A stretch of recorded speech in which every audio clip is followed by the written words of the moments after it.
Hello, Nibber. This is Novels and Bits podcast, and I am your favorite host, Chizoba Katie. How are we doing?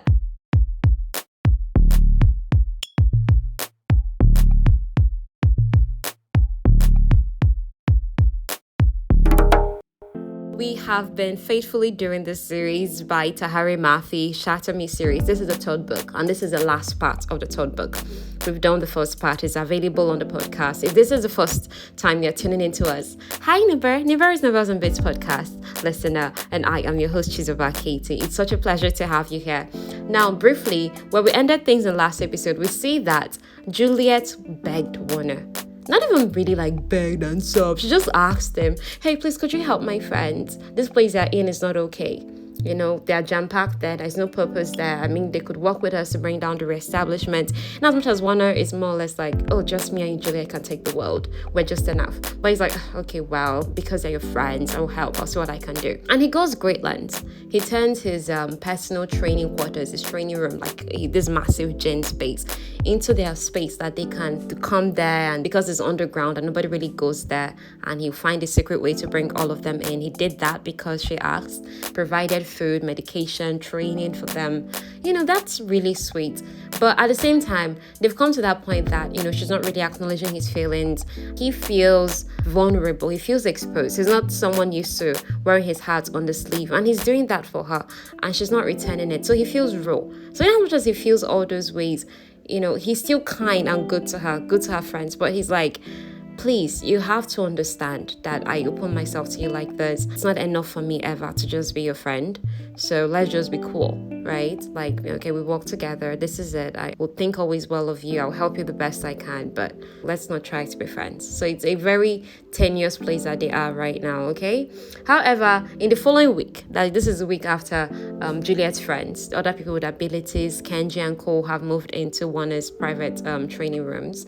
You know, she gets to see him work out. I mean, she knows he works out a lot, but she sees it firsthand. She sees him in sweatpants. Normally, she only sees him in suits, like designer suits. You know, this is matching green, matching black. You know, apparently, Warner is a fashion boy. You know, he really likes looking good. That's the few things he feels like he has control over. I used to even wonder who makes those clothes, considering that people in this world, you know, do not wear fancy clothes anymore or attend movie premieres and stuff. So I used to wonder who makes his clothes. The point is he likes dressing good, and she's never really seen him wear something casual. But now she's seeing it. She sees him in sweatpants, sneakers, even t-shirts, and she's like, whoa, he looks good. Kenji notices and teases her like, stop ogling the boy. Stop it. Anyway, she also gets a lot of training in, and she is so exhausted. She's trying to learn to project her powers. That sort of thing that she has super strength, right? And the ability to like make things shatter. Right? That's why the whole thing is Shatter series. At this point, her powers are just only transmitted on something if she has a physical touch with it. Right? But what if she can throw her energy into it? Like this wall is standing before me right now and I don't touch it. I just basically throw my energy on it and the wall shatters. Right? So that's what she's trying to learn how to do. It's not just touch, but moving things from a distance, right? So she now imagines moving this weighing balance, this weight. She closes her eyes, feels the heat, throws it in the general direction of the weight. Instead, the wall in that direction, not the weight that she's trying to move, but the wall itself in that general direction starts crashing down. Everybody gets down, you know. But it's now Warner and Castle. Warner bursts Castle's telekinetic powers, and Castle using his own telekinetic powers, they both kind of hold that wall up so that it doesn't crash down. They now fix it as best as they can. So Juliette now says, oh my gosh, Warner, how are you so good at using abilities when you just discovered you can't even do this thing like yesterday? And me that have had this ability my whole life, I can't even control it. It's unfair. Later, Juliette and Kenji, they're talking. You know, they're besties, right? Kenji's like 3 years older than Juliette though. Juliette is like 17 to Kenji's 20. Kenji's even older than Warner, who's 19. These are babies, but they're being forced to grow up in this world that we're in. Now, Juliette is telling Kenji how her and Adam, they would have been like still water if they stayed together. They would have been two sad people stuck together. Now she feels strong and she sees herself alive in 10 years, not because of Warner or any person, but because she feels like she can survive. And now Kenji now said, I have a confession, actually. You know, one of Kenji's stipulations when Warner was going to bring them here, he said, I don't want us to have a curfew. So Kenji, sometimes after curfew, or what should have been curfew, he sneaks out to go and visit James and Adam. And he kind of lied to Adam that, oh, Juliette is still in love with you. She cries about you. And she's like, oh my gosh, that is not cool. Kenji's like, see, you have to understand that I did that because Adam is so stubborn. That place is no longer habitable. Most of the food was eaten out by rot because of the things that they broke when they initially came looking for Juliette them now in that first book. So that place is no longer habitable. They don't even have food, water. It's colder than usual. Lying to Adam that, hey, Juliette still loves you. She cries over you. She misses you is the only way that Kenji could think of to make Adam come over here. You get, so for the sake of James too, the 10-year-old brother. But Juliette is like, see, that's not cool. I'm really going to murder you.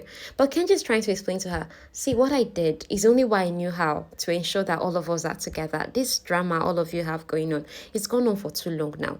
She now lets him understand, see, yeah, the thing between these brothers, Warner and Adam, is not just dislike. They want each other dead. See, Kenji, you have to figure out how that will not happen. So in her exasperation while talking to him, she throws her energy at a rack of weights. That projection she's been learning to do, she just does it like, gosh, without even intending to. And the rack of weights just come tumbling down. She now takes the elevator up to the place that is also Warner's room where she stays. She hears Warner in the bathroom and she falls face flat on the bed. When he finds her, he's in his tiny towel. She now decides, oh, there's the perfect moment to blot out everything. She now says, Adam and James are coming tomorrow. Kenji told him I'm still in love with him. Now, I'll have to break his heart again. So Warner generally doesn't care if Adam is around or not. Like, okay, he's around, he's not around, sure. Yet, Warner doesn't do his workout the next day when Adam comes. This is someone who claims, I don't care if Adam comes or not. But he doesn't do his usual morning workout the next day. And Juliette is so direct when she chats with Adam, like when she talks with him. She lets him know, look, my stance on you has not changed. It's after she learns Kenji has actually told him the whole truth. Oh, Kenji already told you that, oh, he lied to you and I'm not like into you still or anything. I was like, yeah, he told me. She now asks, so why are you here? Adam is swallowing his pride. Out there is cold and rough. And this way, coming here to be under Warner's protection or whatever is the only way to provide for James. However, Adam loses his calm when Warner's name comes up. He still has pure, unadulterated hatred towards Warner. Now, they have a general meeting later. And James unexpectedly joins in and peppers Warner with questions. It now leads him, that is Warner, to admitting that he's the leader of Sector 45. Because essentially James is like, whoa, you're so young. How do you have a lot of stuff? How do you have this house? How do you do that? So Warner has to be like, okay, I am the leader of this place. And that terrifies James, who pokes small. Warner now admits that he's actually with the Reestablishment and then not. In as much as I am supposedly supposed to be working for the Reestablishment, but look at me, I'm helping you guys. I'm housing and feeding rebels, and that's an offense punishable by death. So he's kind of on their side. No one steps up in the middle of this entire conversation, no matter how Warner keeps like looking at anybody. Come on, deviate James from this question, deviate. No. They're all just like, we'll hear you say it. At the end, the group is more relaxed, while Warner's hands are just shaking. Next up, Warner teaches Juliette how to fight so that she's not overpowered. They also figure out if she's always on, she's practically invisible, as well if you can keep your powers on. Now she's learned how to turn her powers on and off, sort of. But they're now telling her, if you can always keep your powers on, like you can always have that consciousness of my powers is on. Even if we shoot at you, even if we poke nails at you, it's not going to go through your body. You're basically like a walking bulletproof vest, the best the world has ever seen. So bullets really can't touch her. It now makes her really annoyed to realize that, see, all those days I was locked in the asylum, if I'd just gotten angry enough, I could have just broken out there, out of those places without a sweat. I was just locked for no reason.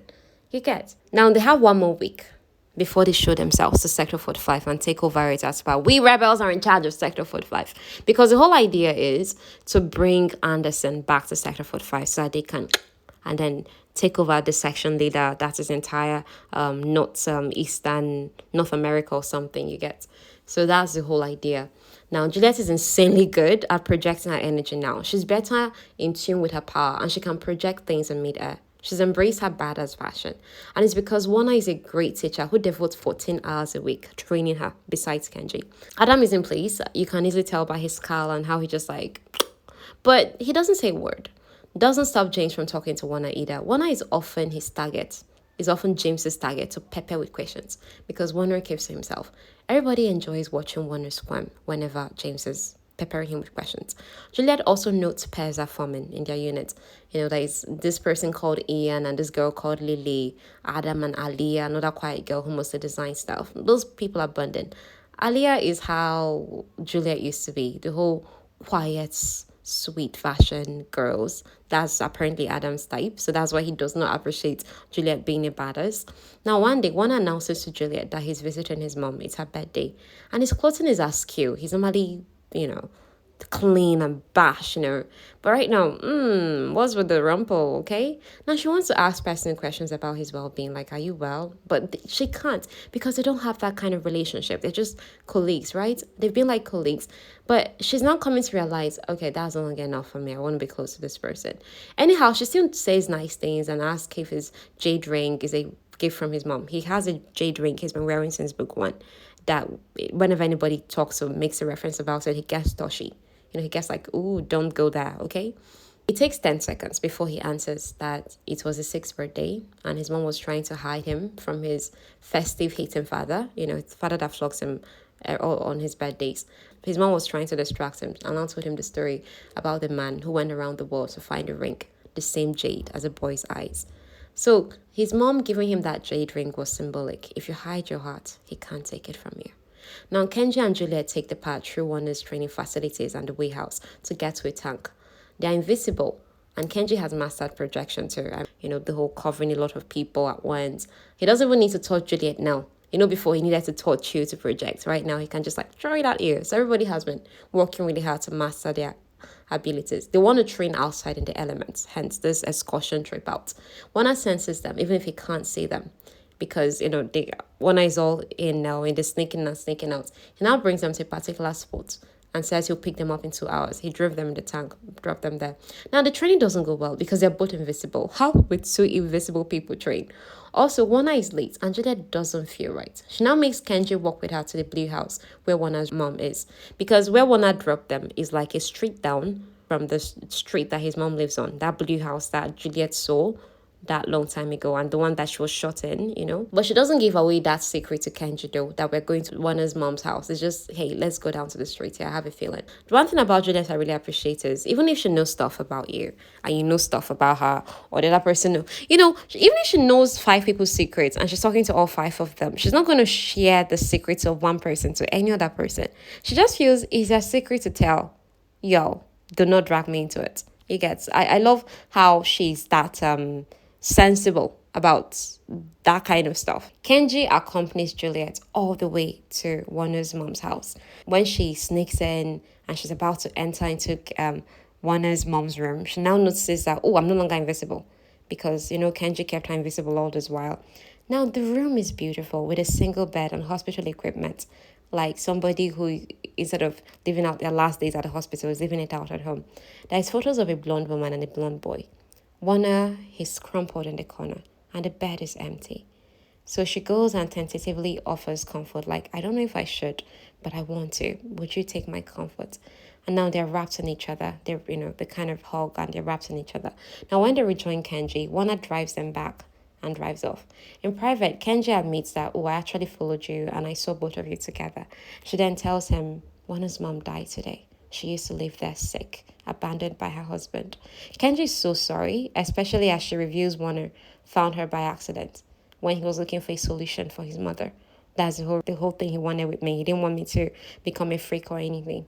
Juliette now approaches Adam. This is Warner grieving, thinking, I have nothing or no one else left in the world. So she now approaches Adam and says, tell Warner the truth about your blood relations or I will. So Adam is like, that's not your place. He now touches her to prove that he can control it now. As far I can touch you at will and not touch you at will. But she's not cowering. She's like, and so? She now lets him know that, look, it doesn't matter because we would have never actually worked out eventually. So yes, you trained hard. You asked me to wait for you to master your powers. And even though you've mastered your powers now, and so we would still have never worked. Do you get? Now, Kenji jumps in to diffuse a drama that is Juliette and Adam going off. But Adam goes like, he's not telling Kenji that he's trying to break them apart. You've always wanted to tell her, take. And now puts Juliette's bare hand inside Kenji. It takes a second for Kenji to snatch it back and punch Adam's face. Like, what are you trying to do? You get? Because Juliette's touch can be fatal, right? But then Adam claims, I know you're not going to be hurt. I know, because Juliette's touch is a burn that must have felt it. So Juliette is puzzled. This is Adam and Kenji arguing in front of her right now because her best skin just touched Kenji and nothing happened to Kenji. And she's just thinking to herself, whoa, wait, our skin's brushed. and she felt power surging within her. It's not like her powers were off or something, yet Kenji was unharmed. She now connects the dots. Others with abilities turn it on and off, especially after they've been trained. As per Castle can choose to use his telekinesis, and the telekinesis can still be inside him, but he's not using it. He's just operating like a regular person. Kenji can choose to go invisible or visible. It's still there. So why has she been thinking that she has to always touch and the touch will kill people? She can be normal and deliberately say, oh, I want to touch this person to harm, or I want to touch this person not to harm.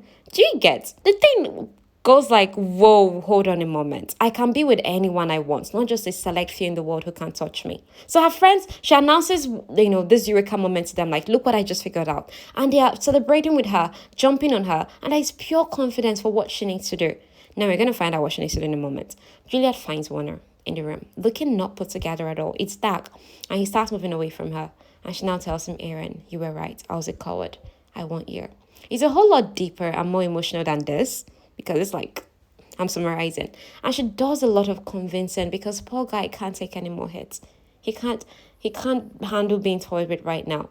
But the moment it dawns on him that, okay, she's for real, okay? He's pushing her up against the board table and they're making out. They do get naked and make it to bed. But this author, Tahereh Mafi, doesn't do explicit. You can't tell whether they did it or not. You can only assume. I like it. I still blushed. That's all the commentary I'm giving here.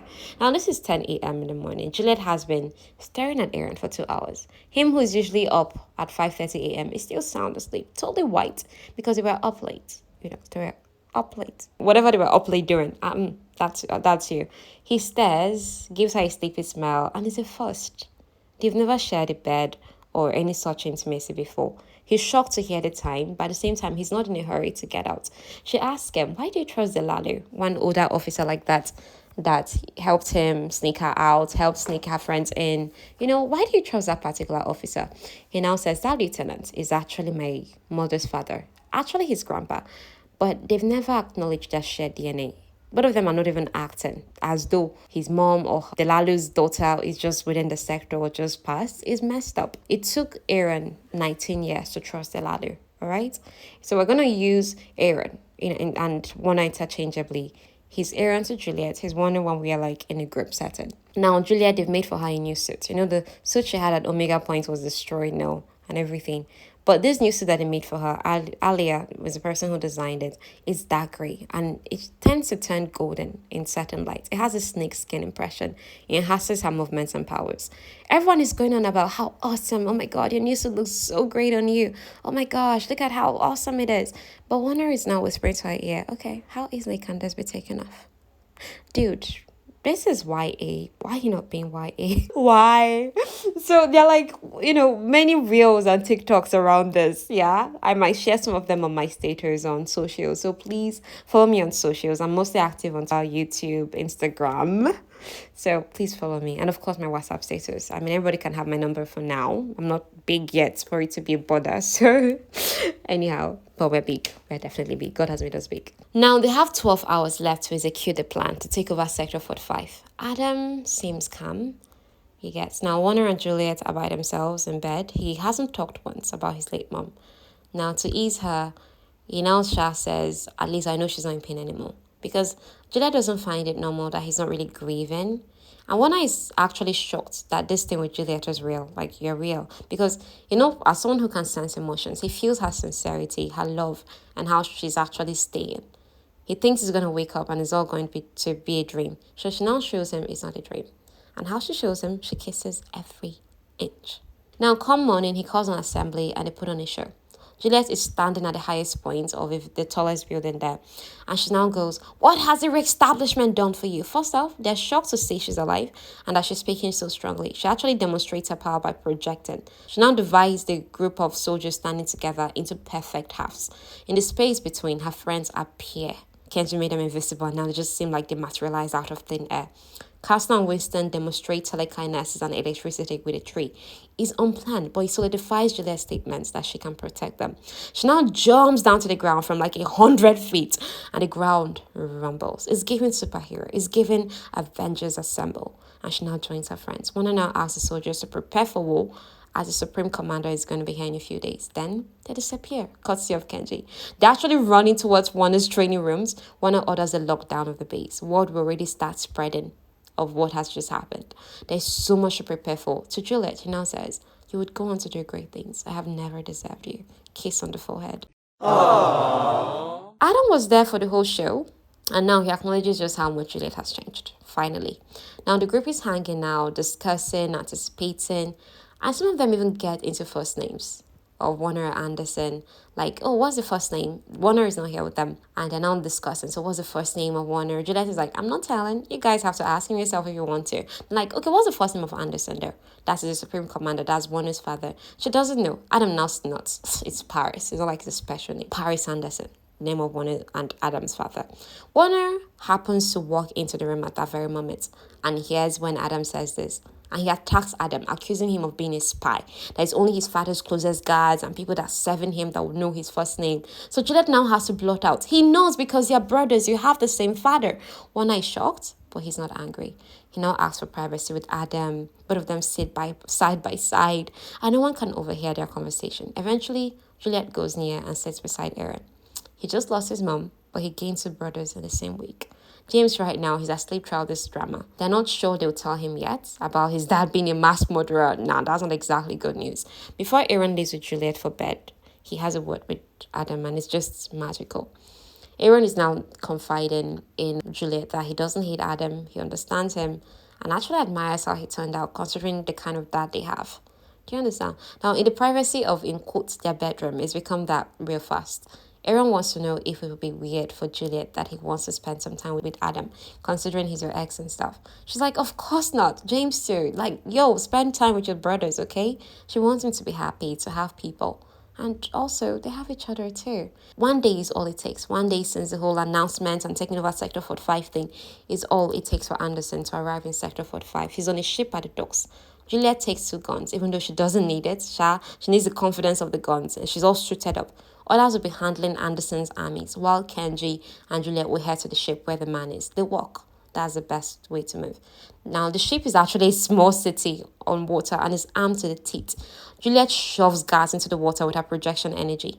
Like the gas on the deck, she's just like, phew, uses her power to just push them all into the water. And they now run to get him before it's shut down.